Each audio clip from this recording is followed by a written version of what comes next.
Hai, balik lagi sama aku Fikri. Dan kali ini aku akan membahas tentang hal-hal apa saja sih yang perlu diperhatikan dalam mengajak temanmu ketika kamu ingin membuat film.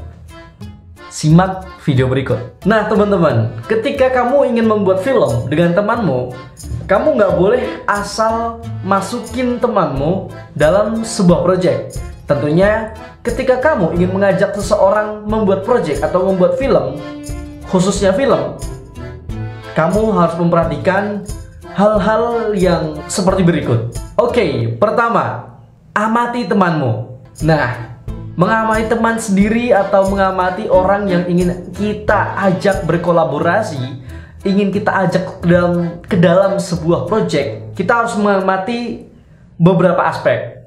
Banyak aspeknya, yang ini aku utarakan yang perlu-perlu saja. Tapi lebih banyak aspek yang kamu perhatikan akan lebih baik. Pertama, pola pikir atau cara berpikir dia. Apakah sama dengan kamu? Apakah satu visi misi dengan kamu? Itu pertama. Kamu harus mengetahui pola pikir dia. Kenapa harus mengetahui pola pikir? Karena harus banget ini paling penting banget dan paling inti. Ketika kamu tidak satu pemikiran atau satu pola pikir, ya tim akan hancur atau timnya ini nggak akan solid karena berbedanya sangat jauh. Tapi ada keuntungannya ketika kamu memilih teman yang berseberangan pola pikir. Pertama, kamu bakal dapat masukan-masukan baru, ide-ide baru. Kedua, dapat sudut pandang yang berbeda. Itu keuntungannya. Tapi kekurangannya yaitu tadi, mudahnya kerobohan tim atau timnya rusak lah, nggak jadi bikin film. Kedua, aspek ekonomi. Ekonomi dari temanmu tuh gimana sih? Atau gimana sih cara dia mengelola uang? Kenapa penting diperhatikan? Karena ketika membuat film indie itu artinya individu atau individu, ya individu sih. Jadi film indie itu tidak dibiayai sama sponsor manapun. Jadi sebagai kreator film, kita mengeluarkan duit sendiri untuk membuat film yang akan kita tampilkan di platform-platform seperti YouTube dan lain-lain. Nah, seperti itu. Jadi ketika kita membuat film sendiri, berarti kita harus memodalkan. Berarti film indie adalah film yang dibiayai oleh filmmakernya sendiri, tidak ada yang mensponsori. Maka dari itu, kamu penting banget mempelajari aspek ekonomi dari temanmu itu. Apakah dia mau mengeluarkan duit untuk membuat karya tersebut, atau dia mau nerima untung. Nah, aspek yang selanjutnya adalah, ini sebenarnya sekunder sih, tapi ini juga penting banget ketika kamu mengumpulkan data atau meriset temanmu ketika mau membuat project gitu ya. Yang ketiga adalah keluarganya. Iya, kenapa keluarganya? Karena seperti ini. Ketika kamu memiliki teman yang keluarganya harmonis atau mensupport temanmu itu menjadi filmmaker atau satu visi misi dengan anaknya, itu otomatis dukungannya akan meningkat dan dia termotivasi lebih lagi ketika mendapatkan motivasi dari lingkungan keluarga. Karena lingkungan keluarga juga sangat berpengaruh banget sama pola pikir temanmu itu atau kepribadian orang yang akan kamu ajak. Nah, selanjutnya adalah cara komunikasi kamu. Gimana nih cara komunikasi kamu dengan temanmu? Apakah komunikasimu lancar-lancar saja atau mengalami hambatan-hambatan yang ada? Usahakan dalam pengelolaan tim atau bekerja tim itu selalu adakan komunikasi terus-menerus. Entah itu cuma progresnya 1%, itu harus kamu tanyain terus, bukan tanyain sih, harus komunikasi terus-menerus. Misalkan, ketika ada orang atau ada teman kamu yang ingin membuat film, sering terjadi, membuat film, aku punya ide nih, gimana kalau kita bikin film ini? Berhenti sampai situ percakapannya, belum ada sinopsis, dia belum punya lain-lain, kru juga belum ada, tapi percakapannya baru dia mengutarakan idenya. Nah, untuk menindaklanjutin ide tersebut, kamu tidak boleh putus komunikasi. Soalnya banyak banget nih orang yang datang ke aku, dia punya ide, terus aku nggak komunikasi lagi sama yang punya ide tersebut. Ya, nggak jadi film. Ada salah satu web series yang udah aku kerjain setelah kerja, atau bisa dibilang syutingnya itu udah hampir selesai, sudah 3 episode, tapi berhenti di 3 episode itu. Kenapa? Karena pertama, waktu itu kurang komunikasi.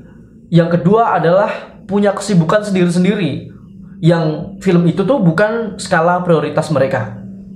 Nah, jadi ketika kamu ingin membuat film, usahakan komunikasi paling penting dalam kerja tim. Ketika timnya itu udah jadi. Kedua adalah prioritaskan film tersebut sebagai prioritas primer dalam tujuan hidup kamu. Jadi kayak film ini harus selesai tepat tanggal berapa, syuting mulai selesai tanggal berapa, casting dari tanggal berapa sampai tanggal berapa. Jadi semua itu tersusun dengan rapi. Itu akan meningkatkan kinerja tim kalian. Nah, kembali lagi ke topik pembicaraan. Bagaimana cara menganalisis teman kamu apakah pantas untuk dijadikan partner dalam membuat film kamu. Tadi yang terakhir adalah aspek keluarga. Nah, setelah aspek keluarga, pastikan kamu memilih tim sesuai dengan job desk apa yang kamu amati. Kamu harus memilih teman yang benar-benar mempunyai kompeten dalam bidang yang akan kamu buat. Khususnya film. Kita berbicara film, tapi ilmu-ilmu ini bisa diterapkan di kerja tim lainnya. Oke, balik lagi ke topik. Jadi, kamu harus mempunyai teman yang kompeten. Kompeten gimana? Gak harus punya alat, gak apa-apa. Yang penting dia mau belajar. Kalau dia mau belajar, berarti kamu punya PR. Kenapa? Karena kamu sebagai leader tim, kamu harus mengerti semua aspek dalam film. Kamera kamu harus ngerti, walaupun dikit-dikit. Editing kamu harus ngerti, dikit-dikit gak apa-apa. Pasca produksi harus ngerti, praproduksi juga harus ngerti. Dalam membuat naskah, sampai editing, sampai film itu di-upload kemanapun, kamu harus ngerti semua teknisnya. Kenapa? Karena kamu leader, kamu yang memimpin, kamu yang merekrut teman kamu untuk menjadi partner di sebuah project. Emang agak ribet menjadi leader project.